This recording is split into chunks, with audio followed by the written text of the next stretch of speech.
号已发。看到信号。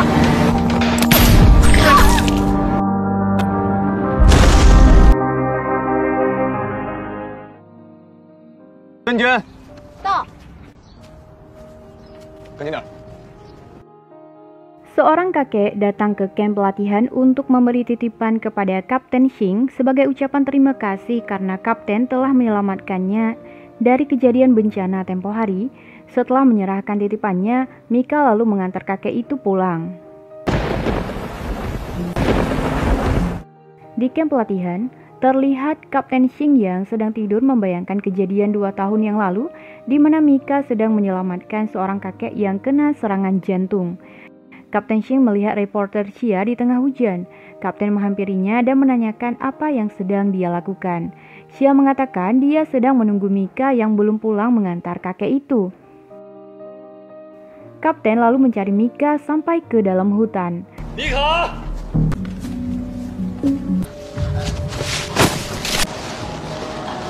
Kapten menemukan Mika yang sudah kelelahan di dalam hutan dan kapten lalu menggendongnya untuk pulang.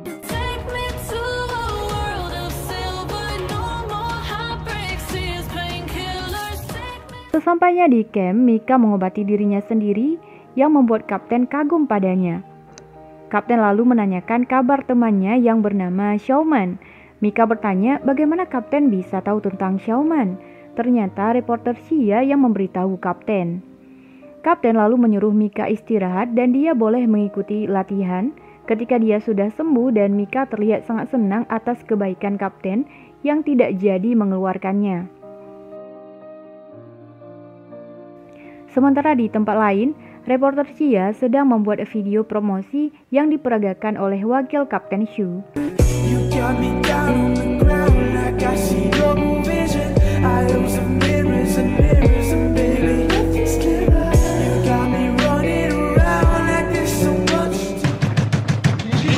Pada malam hari ada pertemuan darurat, semua peserta ditugaskan untuk mencari korban.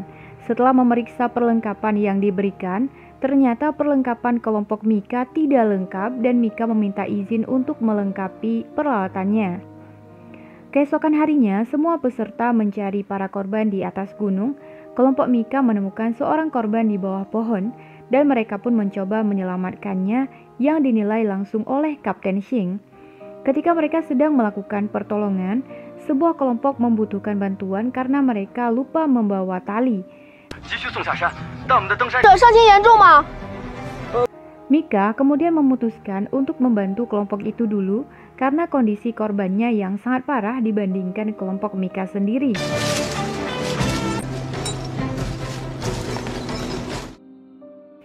Di akhir simulasi, Kapten Shing mengumumkan hasilnya. Kelompok Mika adalah yang paling terakhir menyelesaikan simulasi, tapi mendapatkan nilai terbaik karena kelompok Mika mengecek semua peralatan sebelum pergi dan memprioritaskan korban yang mengalami luka parah untuk diselamatkan lebih dahulu. Keesokan harinya, Kapten Shing melihat Mika sedang latihan tali temali bersama instruktur Lee, dan di waktu makan siang, Mika juga memberikan makan tambahan untuk Kapten Lee. Kapten Shing terlihat kesal melihat mereka dan yang terjadi. Kapten Shing membanting instruktur Lee ke lantai di arena latihan dan mengatakan, makananmu sangat bagus tapi latihanmu tidak. Di tempat lain, reporter Xia sedang meliputi acara promosi latihan penembakan. Xia tiba-tiba ingin ke toilet karena kebelet pipis dan minta ditemani oleh instruktur Lee, dan instruktur Lee pun mengantarnya ke camp karena reporter Xia tidak terbiasa pipis di hutan.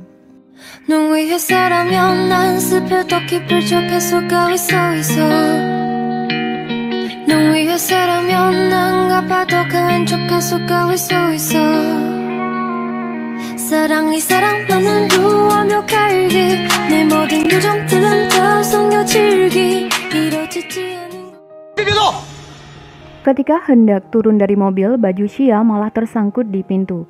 Ketika Shu mau membantu, bajunya malah robek semua. Xia lalu menyuruh Shu untuk melepaskan bajunya. Pelatihan kembali dimulai. Hari ini para peserta mengikuti pelatihan panjat tebing. Para peserta melakukan pelatihan yang sangat bagus.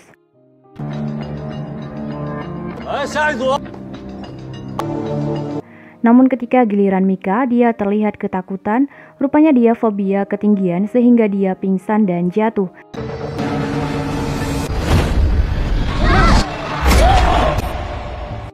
Beruntung Kapten Xing cepat menarik tali pengamanan.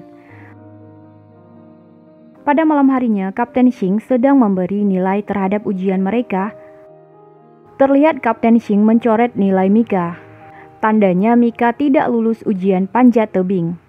Keesokan harinya, semua peserta dikumpulkan ke sebuah kemah. Di sana mereka mendapatkan sertifikat kelulusan, namun Mika tidak mendapatkan sertifikat kelulusan itu karena Kapten Xing menganggapnya telah gagal karena tidak lulus tes terakhir. Menurutnya, seorang yang fobia ketinggian tidak bisa menjadi tim penyelamat darurat karena akan sangat membahayakan. Mika membenarkan kata Kapten Xing dan dia sangat kooperatif. Pada malam harinya, terlihat semua peserta sangat menikmati perayaan kelulusan mereka. Mereka membuat sebuah permainan untuk Kapten Xing. Mereka memakaikan sebuah jam penghitung denyut nadi di tangannya. Kalau jantungnya berdegup kencang, maka kapten akan kalah. Seorang murid menyuruhnya push up, tapi denyut nadinya masih normal. Lalu mereka menyuruh Mika untuk melakukan permainan saling menatap, dan yang terjadi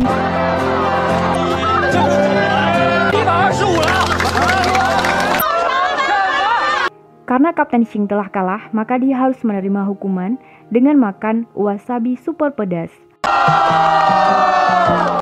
Mika mencoba pergi ke toilet, tapi toiletnya sangat jauh. Kapten Xing pun menemaninya. Setelah selesai dari toilet, Mika melihat ada info kecelakaan di HP-nya dan langsung memberitahu Kapten Xing. Mereka pun segera bergegas ke sana. Sesampainya mereka di tempat kejadian, mereka melihat sebuah mobil truk yang terguling. Mereka melihat seorang supir truk yang terjepit. Kapten mencoba menyelamatkannya dengan masuk ke dalam truk. Karena perdarahannya sangat hebat, Mika juga harus masuk ke dalam untuk menyelamatkan sopir itu. Lalu Kapten Xing memakaikan tali pengaman di tubuhnya. Mika terlihat takut dengan ketinggian, tapi dia tetap berusaha.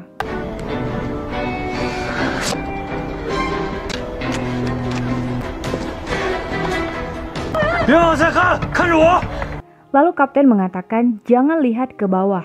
Selama ada aku, semua akan baik-baik saja.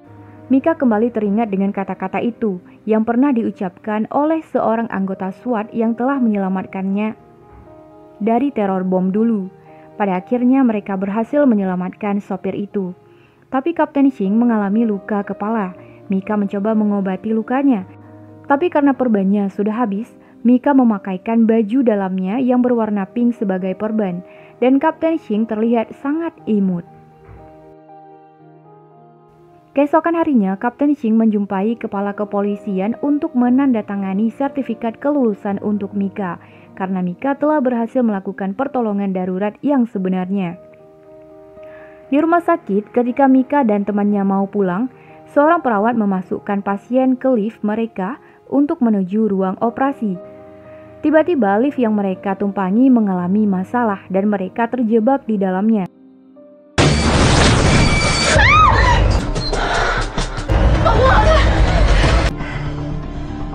Melihat keadaan pasien yang semakin kritis, mereka harus segera melakukan pertolongan darurat. Mika memberanikan diri untuk melakukan tindakan itu.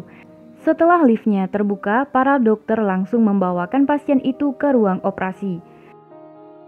Kapten Xing terlihat sudah mencari baju dalam untuk Mika agar menggantikan baju Mika yang pernah dibuat perban untuknya. Lalu Kapten Xing menjumpai Mika di rumah sakit dan memberikan baju tersebut, kemudian mengajak Mika makan siang bersama. Ketika sedang menunggu Mika di taman, Kapten Xing mendapat panggilan darurat yang menyuruhnya segera kembali ke markas. Rupanya Kapten harus melakukan operasi penangkapan darurat.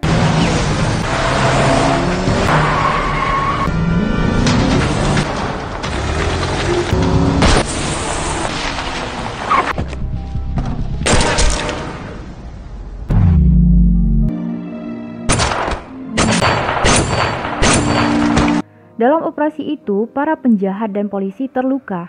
dan Kapten Shing segera melarikan mereka ke rumah sakit. Mika yang sudah ditempatkan di bagian bedah saraf segera menangani pasien itu bersama Dr. Xiao.